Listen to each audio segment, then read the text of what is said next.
Olá, meus amigos, seja mais uma vez.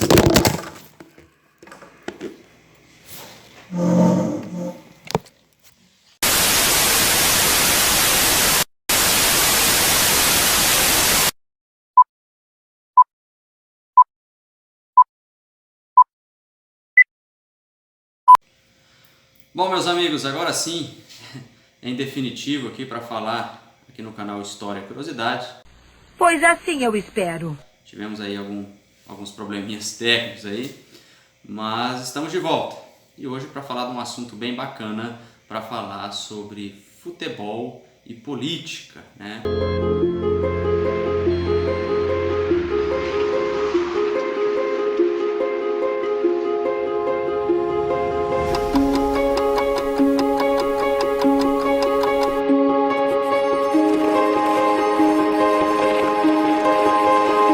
Futebol e política, que muitos dizem que são assuntos diversos, mas aqui no canal História e Curiosidades a gente vai tentar mostrar que eles têm mais em comum do que se possa imaginar, né? Lembrando que é um vídeo que será dividido em duas partes, né, devido à sua extensão, e é claro também que a gente vai falar apenas de algumas curiosidades relacionadas ao futebol, né, e à política, né? A gente vai falar apenas de algumas curiosidades, não dá para a gente abranger todo o assunto, com certeza vai ficar momentos importantes aqui de fora, né? Mas a gente vai tentar abranger o máximo possível, falar aqui sobre futebol e política, principalmente no Brasil, né?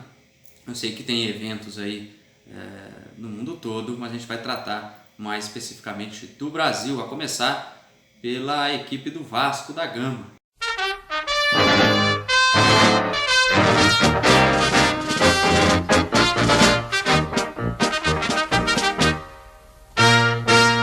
O Vasco da Gama tem uma passagem importante e histórica, né, na questão aqui do futebol no Brasil. Futebol esse que no início, né, do século XX era uma prática apenas da elite, né? Apenas a elite praticava o futebol aqui no Brasil, né? As camadas mais pobres e principalmente os negros eram proibidos da prática de futebol no Brasil. E o Vasco da Gama foi a primeira equipe a permitir a entrada de negros, né, de jogadores negros em seu elenco. Inclusive, tendo negros no elenco, acabou sendo campeão, né, no Rio de Janeiro, campeão carioca no ano de 1923, né? E devido a isso, em 1924, acabou sendo excluído, né, da Liga dos Clubes, né, justamente pela questão ali de ter jogadores negros, ter jogadores ali de baixa renda, de classes humildes no seu plantel, né? Então o Vasco da Gama recebeu muitas críticas por isso e acabou saindo fora da Liga dos Clubes em 1924. Porém, mais tarde acabou retornando ainda com os jogadores negros. Ele não desfez do seu plantel, se manteve. Mais para frente, no ano de 1927, começando um pouco antes, né, 1924, 1925, iniciou-se a construção do seu estádio, o atual estádio de São Januário, que contou com a participação popular, né? Contou com investimentos, patrocínios ali, de pessoas que gostavam do clube, né, do Vasco da Gama, né? Acabaram injetando dinheiro, sofreu também algumas represálias na tentativa de construção do estádio.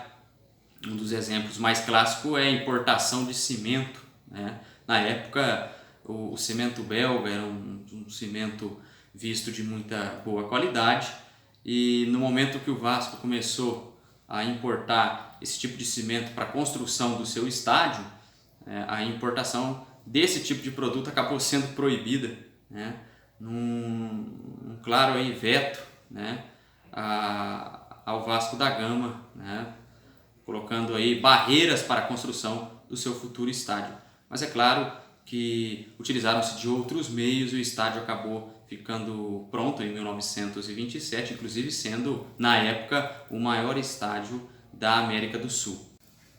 Então o futebol a política, as questões sociais sempre teve interligadas, né? O futebol não é apenas algo de recreação, né? Não é apenas um esporte.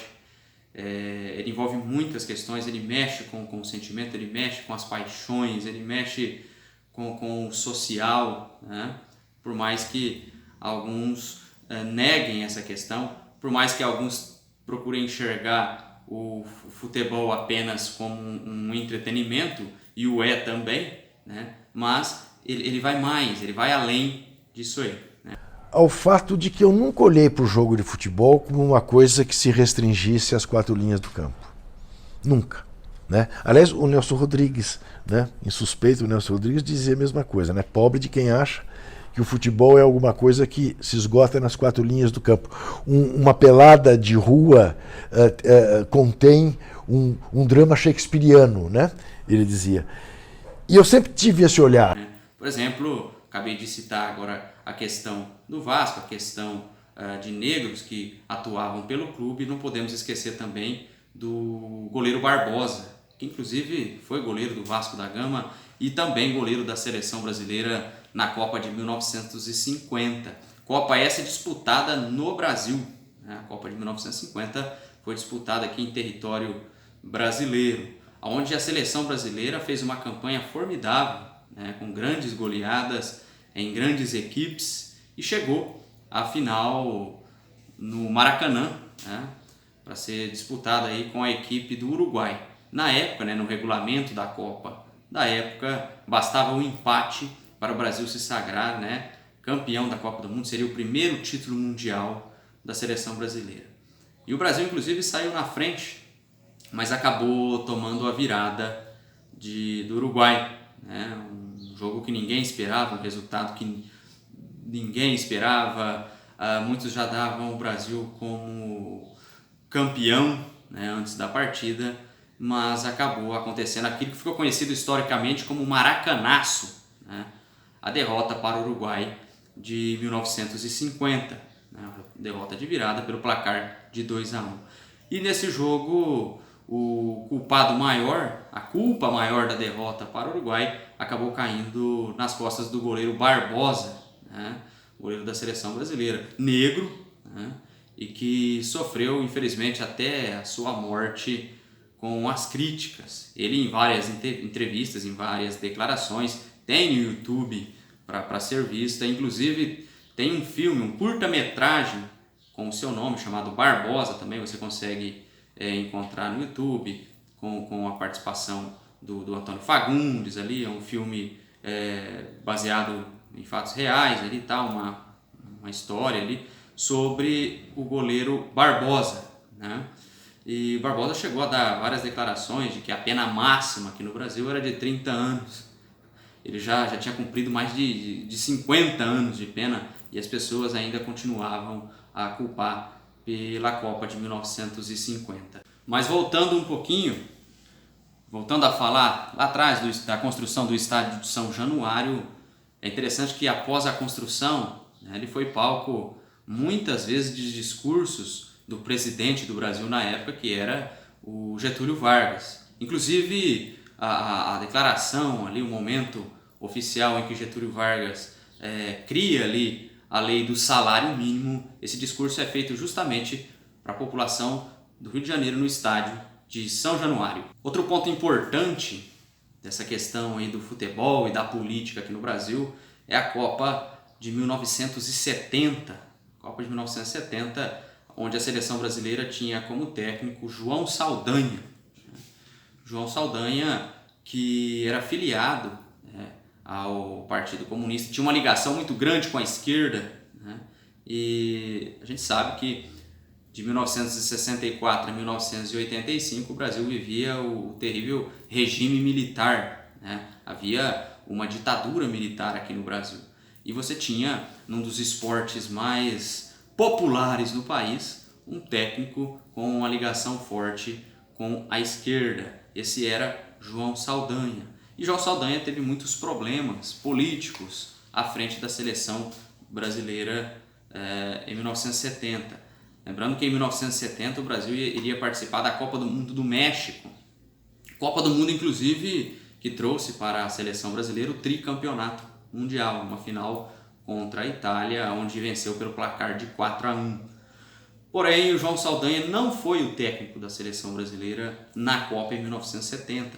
Por quê? Porque meses antes, alguns meses, poucos meses antes da Copa de 70, ele acabou sendo tirado do cargo, sendo substituído pelo técnico Zagallo, justamente por problemas com o presidente do Brasil na época, o general Gadzas Médici, o presidente Médici, que queria, fazia um apelo ali, um lobby pela convocação do Dadá Maravilha. Muitos pediam a convocação do Dadá Maravilha, um centroavante da época, e o João Saldanha se negava a contratar, se negava a convocar o Dadá Maravilha. Chegou a dar uma declaração de que o presidente convocava ali o ministério, ele organizava ali o ministério, e ele, como técnico da seleção brasileira, ele era o responsável por comandar e contratar e convocar aquelas pessoas que ele achasse necessário para a seleção brasileira. Título nacional ao classificar a seleção para a Copa do Mundo, Saldanha se envolveu numa polêmica com o presidente da República, general Médici, que era fã do centroavante Dadá Maravilha e o queria na seleção. Esse time é esse que vai jogar, se for o treinador, se for outro, eu pergunto para ele. Saldanha preferia Tostão e disse: nem eu escalo o ministério, nem o presidente escala time. Você está vendo que nós nos entendemos muito. Isso pegou mal, O fato é que o João Saldanha acabou deixando o cargo antes da Copa do Mundo de 1970. A Copa de 70 foi uma Copa em que o regime militar utilizou-se muito bem dela, utilizou-se como propaganda, utilizou a seleção brasileira para fazer propaganda de governo. Ali foi um marketing que a ditadura militar soube fazer muito bem. Já com o tricampeonato em 1970, tem um fato curioso em relação ao João Saldanha. Eu digo, é o João Saldanha, e vem andando na minha direção. Aí eu digo, poxa, João, parabéns, hein? Você tem um pedaço desse título, é seu, um bom pedaço. Ele olhou para mim assim com uma cara muito séria e fez: você acha, Laurence? Eu digo, acho. Tenho certeza que quando você chegar no Brasil, você vai ser festejado como um campeão do mundo. Ele disse: não acho não. E meteu a mão dentro do paletó e tirou um passaporte. Aí quando eu olhei, o passaporte tinha um carimbo imenso. Nesse carimbo estava escrito assim: o portador deste documento tem que se apresentar na Polícia Federal do Brasil, no máximo 48 horas depois do término da Copa do Mundo.